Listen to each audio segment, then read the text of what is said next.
Yang terhormat Bapak Ahmad Yasin SPD MSII selaku dosen pengampu matkul pengantar IFN. Kami dari kelompok 3 izin mempresentasikan hasil diskusi kami. Sebelum itu, izinkan kami untuk memperkenalkan diri. Saya Mia Lasvia sebagai moderator dan teman saya Vega Amelia, saya Pinky Aulia Putri, saya Wahyu Firya, saya Aulia Kano. Saya Muhammad Hafiz Alihin. Saya Muhammad Izzuddin Al-Kamil. Itu dia perkenalan diri dari kami. Langsung saja kita mulai materi pada hari ini. Untuk materi pertama akan dipresentasikan oleh Mbak Firda. Silakan Mbak Firda. Yang pertama ada konsep penawaran. Penawaran adalah sejumlah produk, barang atau jasa yang ditawarkan oleh produsen atau penjual pada berbagai tingkat harga dan terjadi pada periode waktu tertentu. Penawaran tergantung pada potensi laba sehingga cenderung beraksi pada perubahan penerimaan dan perubahan biaya produksi. Konsep dasar bagi fungsi penawaran untuk suatu produk dapat dinyatakan dalam bentuk hubungan antara kuantitas yang ditawarkan dan sekumpulan faktor yang mempengaruhi penawaran dari produk itu. Selanjutnya ada hukum penawaran yang merupakan suatu pernyataan yang menjelaskan tentang sifat hubungan antara harga suatu barang dan jumlah barang yang ditawarkan para penjual. Bunyi hukum penawaran yaitu semakin tinggi harga, semakin banyak jumlah barang yang ditawarkan. Sebaliknya, semakin rendah tingkat harga, semakin sedikit jumlah barang yang bersedia ditawarkan. Adapun faktor yang mempengaruhi penawaran yaitu 1. Harga barang. Produsen akan menawarkan barang kepada pelanggan jika harganya naik. Dan sementara saat harganya turun, jumlah penawaran akan menjadi sedikit. 2. Harga barang lain. Harga barang lain yang dijual juga akan menentukan jumlah penawarannya serta benda lainnya. 3. Prediksi harga barang. Ketika pendapatan masyarakat naik dan biaya produksi sedang menurun, maka hal ini akan menjadi waktu yang tepat untuk meningkatkan harga dan jumlah penawaran barang. Namun saat pendapatan masyarakat konstan dan biaya produksi meningkat, maka harga barang sudah pasti naik tanpa permintaan yang bertambah. Dan pada saat inilah produsen mengurangi jumlah penawaran barang. Yang keempat, biaya produksi. Ketika biaya produksi meningkat, maka akan berkurang juga jumlah produksi. Dengan demikian, jumlah penawarannya juga akan berkurang. 5. Jumlah produsen. Jika jumlah produsen meningkat, maka jumlah barang yang ditawarkan pun akan meningkat dan berlaku sebaliknya. 6. Persaingan produsen. Penawaran juga akan meningkat jika para produsen berusaha menawarkan suatu produk. Sementara itu, jumlah penawaran akan berkurang ketika produsen dari suatu barang semakin sedikit. Baik, selanjutnya untuk faktor penawaran yang ketujuh yaitu ketersediaan barang pengganti. Ketika suatu produk mempunyai barang pengganti yang lebih murah, jumlah penawarannya tentu akan menurun. Adapun jika harga dari produsen terlalu tinggi, padahal ada yang lebih murah, mereka harus meningkatkan kualitas produknya sehingga tetap dapat berkompetisi di pasaran.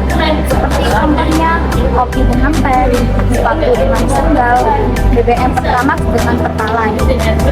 Kemudian selanjutnya faktor penawaran yang ke-8 yaitu proyeksi keuntungan. Dalam berbisnis, seseorang ingin mendapat keuntungan yang besar dengan meningkatkan harga jual produk. Namun, ketika akan melakukan hal tersebut, seseorang harus memprediksi kemungkinan untung dan ruginya. Sebab, jika permintaan produk memang tinggi, hal tersebut tentu akan berjalan dengan baik. Namun, jika permintaan rendah dan harga di pasaran jauh lebih kecil, hal tersebut bisa jadi malah merugikan. Kemudian, faktor selanjutnya yaitu teknologi. Perusahaan dengan teknologi maju bisa meningkatkan hasil produk lebih cepat. Selain itu, kepemilikan teknologi yang tinggi mengakibatkan biaya produksi berkurang dengan hasil yang meningkat serta biaya produksi murah. Jumlah penawaran barang akan bertambah. Selanjutnya, faktor penawaran yang terakhir yaitu kebijakan pemerintah. Kebijakan pemerintah terkait pajak dan subsidi juga merupakan salah satu faktor yang mempengaruhi penawaran. Adapun pajak dapat menambah harga yang ditawarkan serta mengurangi laba. Sementara itu, subsidi dapat mengurangi biaya produksi, menurunkan harga barang dan menambah laba. Tabel penawaran. Saya akan menjelaskan tentang tabel penawaran. Tabel penawaran merupakan tabel yang menunjukkan berapa banyak produk yang akan ditawarkan oleh produsen pada tingkat harga tertentu. Nah, tabel penawaran ini merupakan dasar atau panduan untuk membuat kurva penawaran. Jadi berikut saya berikan contoh tabel penawaran untuk produk roti coklat. Tabel tersebut di bawah menunjukkan berbagai kombinasi jumlah roti coklat yang akan ditawarkan produsen pada berbagai tingkat tenaga. Contohnya sebagai berikut, harga roti coklat. Harga roti coklat, apabila harga roti coklat 500, maka jumlah penawarannya roti coklat adalah 0. Dan apabila harga roti coklat sebesar 1000, maka jumlah penawaran roti coklat adalah 2, dan seterusnya. Dan yang kedua adalah saya akan menjelaskan kurva penawaran.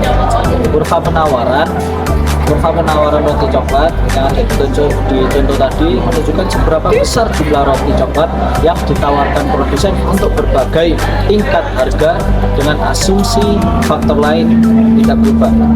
Hubungan ini dapat berubah seiring dengan berjalannya waktu. Misalkan harga tepung turun karena tepung adalah bahan baku utama untuk memproduksi roti coklat. Turunnya harga tepung akan membuat penjualan roti coklat semakin menguntungkan.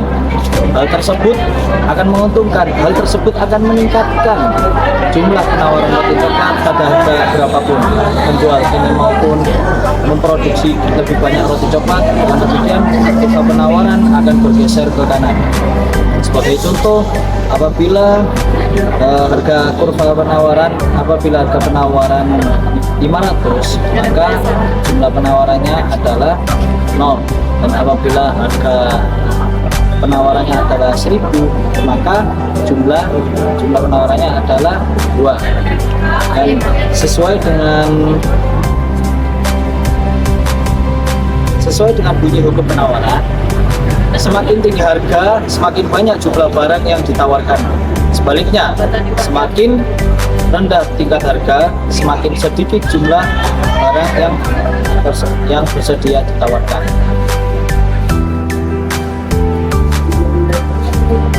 Baik, selanjutnya saya akan menjelaskan tentang fungsi penawaran atau supply.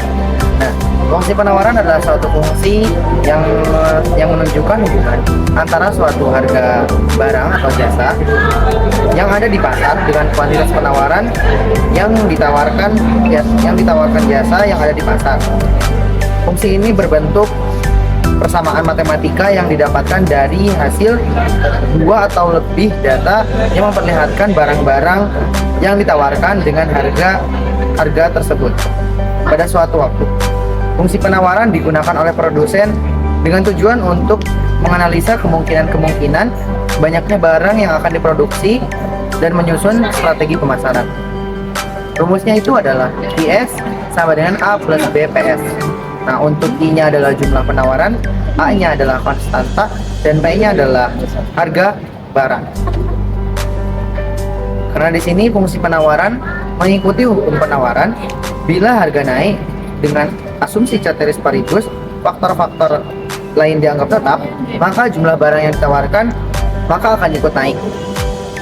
Dan sebaliknya, apabila barangnya menurun, maka jumlah barang yang ditawarkan juga akan menurun. Jadi, dalam fungsi penawaran antara harga barang dan jumlah barang yang ditawarkan oleh produsen memiliki hubungan positif karena gradien dari fungsi penawaran selalu positif. Ini kita ngambil suatu contoh soal yang sederhana. Diketahui penawaran suatu barang ditunjukkan oleh persamaan IS sama dengan min 6 plus 3P. menghitung jumlah barang yang ditawarkan bila harga yang ditawarkan adalah Rp3 rupiah. Kita masuk ke rumus QS sama dengan A plus BPS. Di sini A-nya kita udah tahu min 6, plus B-nya ada 3, P-nya di sini ketika harga Rp3. Jadi kita masukkan 3 dikali 3 dari B dikali P, 3 kali 3 9 dikurangi min 6. Jadi min 6 ditambah 9 sama dengan 3. Jadi dengan harga penawaran Rp3 atau Rp3, jumlah barang yang ditawarkan adalah sebanyak 3. Di sini saya akan menjelaskan elastis penawaran. Dalam ilmu ekonomi, elastis penawaran didefinisikan sebagai derajat kepekaan jumlah penawaran suatu barang dengan harga barang itu sendiri. Elastis penawaran mengukur persentase perubahan jumlah penawaran yang terjadi akibat persentase perubahan harga. Sebagai contoh, jika harga sebuah barang naik 10%, jumlah penawarannya naik 20%, maka koefisien elastis penawarannya adalah 20% per 10% sama dengan 2.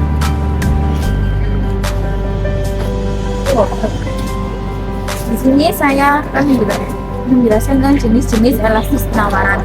Yang pertama, N sama dengan 0, yaitu inelastis sempurna. Walaupun terjadi perubahan harga, perubahan barang yang ditawar tetap sama atau tidak berubah. Contohnya tanah sama air. Yang kedua yaitu 0 kurang dari N kurang dari 1, yaitu inelastis. Penjual kurang peka terhadap perubahan harga sebesar 1%, sehingga terjadi perubahan barang yang ditawar sebesar kurang dari 1%. Contohnya kebutuhan primer atau pokok. Yang ketiga yaitu N sama dengan 1, elastis uniter, yaitu setiap perubahan harga sebesar 1% terjadi perubahan barang yang ditawar sebesar 1%. Contohnya kebutuhan sekunder. Yang keempat yaitu 1 kurang dari N kurang dari tak hingga, itu elastis penjual peka terhadap perubahan harga sebesar 1%, sehingga terjadi perubahan barang yang ditawar sebesar lebih dari 1%. Contohnya barang-barang elektronik dan mewah. Yang terakhir yaitu N sama dengan tak hingga, elastis sempurna. Walaupun tidak terjadi perubahan harga, perubahan barang yang ditawar selalu berubah-ubah. Contohnya BBM dan sembako. Baiklah, di sini saya akan menjelaskan tentang contoh pengaplikasian penawaran dalam kehidupan sehari-hari. Nah, ini ada 4 contoh. Contoh yang pertama, kenaikan harga LPG. Nah, harga LPG itu akan membuat produsen menawarkan lebih banyak. Kenaikan harga LPG akan membuat produsen menawarkan lebih banyak barang agar bisa meraup keuntungan lebih besar. Pada satu sisi, konsumen merasa terbebani dengan kenaikan harga tersebut. Namun karena membutuhkannya, konsumen rela mengeluarkan sejumlah uang untuk membelinya. Jadi meskipun konsumen itu keberatan karena mereka butuh, jadi mau nggak mau mereka akan membelinya. Contoh yang kedua, menjelang hari raya, minat masyarakat akan sirup meningkat pesat sehingga produsen menaikkan harga dan menambah jumlah pasokan barang di toko serta pasar. Saat hari raya telah usai, minat masyarakat terhadap sirup itu bakal menurun.